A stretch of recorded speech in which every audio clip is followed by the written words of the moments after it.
यदि बहुत बड़े बॉस हो तो चलो बिहार, चलो उत्तर प्रदेश, तुमको पटक पटक के मारेंगे। ये उत्तर भारतीय नहीं है। ये जो आदमी है, जो भाजपा का सांसद है, वो भाजपा की मानसिकता है। उत्तर भारत ऐसे नहीं है।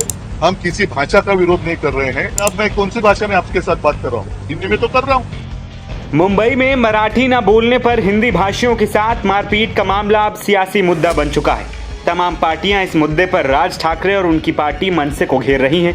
इस बीच भारतीय जनता पार्टी के सांसद निशिकांत दुबे के बयान पर घमासान मच गया है। गोड्डा से सांसद निशिकांत दुबे ने एमएनएस चीफ राज ठाकरे को बिहार आने की खुली चुनौती दे डाली है। बीजेपी सांसद निशिकांत दुबे ने कहा है कि अगर राज ठाकरे में इतनी ही हिम्मत है तो वो बिहार आकर दिखाएं, पटक पटक कर मारा जाएगा। आप जो इस तरह की घटिया हरकत कर रहे हो, और मैंने हमेशा कहा है कि जब अपने घर में हो, महाराष्ट्र में हो, यदि बहुत बड़े बॉस हो तो चलो बिहार, चलो उत्तर प्रदेश, चलो तमिलनाडु, तुमको पटक पटक के मारेंगे। ये अनार्की जो है नहीं चलेगी। निशिकांत दुबे के बयान पर ठाकरे परिवार ने भी मोर्चा खोल दिया है। उद्धव ठाकरे और बेटे आदित्य ठाकरे ने पूरे विवाद पर प्रतिक्रिया देते हुए कहा कि हमारी लड़ाई सरकार के खिलाफ है, किसी भाषा के खिलाफ नहीं। जो आग लगाना चाहते हैं उन्हें तवज्जो न दे। हम किसी भाषा का विरोध नहीं कर रहे हैं।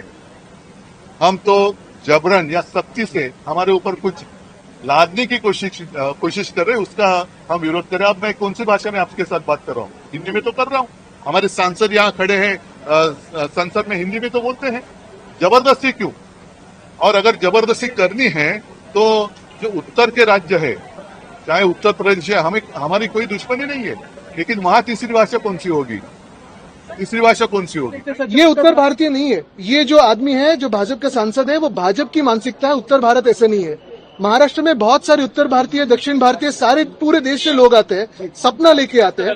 भाजपा का ये प्लेबुक है, तोड़ो फोड़ो राज करो। अगर आप देखें तो हमारी जो लड़ाई थी वो सरकार के खिलाफ थी, किसी भाषा के खिलाफ नहीं थी। हमारी जो लड़ाई थी वो शक्ति के खिलाफ थी, किसी भाषा के खिलाफ नहीं थी। हमारी जो लड़ाई थी वो भाजपा की शक्ति, जो हिंदी की शक्ति थी, उसके खिलाफ थी, किसी भाषा के खिलाफ नहीं। और यही बात मैं कहना चाहता हूँ कि निशिकांत दुबे ये उत्तर भारत का प्रतीक नहीं है। बहुत सारे लोग हैं, जैसे हमारे यहाँ आनंद दुबे है, वो तो शिवसैनिक है, वो तो काम करते हैं।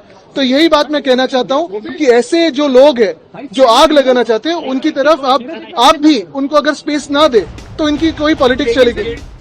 आपको बता दें कि इस विवाद की शुरुआत अप्रैल महीने से हुई, जब महाराष्ट्र में फडणवीस सरकार ने एक आदेश दिया जिसमें अंग्रेजी और मराठी मीडियम के स्कूलों में पहली से 5वीं क्लास के छात्रों के लिए हिंदी को तीसरी अनिवार्य भाषा बना दिया गया। फिर क्या था, विपक्षी दलों शिवसेना, यूबीटी, एनसीपी, शरद पवार और एमएनएस को विरोध के लिए नया बारूद मिल गया। उन्होंने इसे स्थानीय पहचान को कमजोर करने की साजिश बताया और राष्ट्रीय एकता की आड़ में सांस्कृतिक एकरूपता को बढ़ावा देने की कोशिश बताया। इस बीच हिंदी भाषी लोगों के खिलाफ महाराष्ट्र के अलग अलग जिलों में हिंसा की खबरें भी आईं। फिलहाल इस पर जमकर सियासी बवाल मचा हुआ है।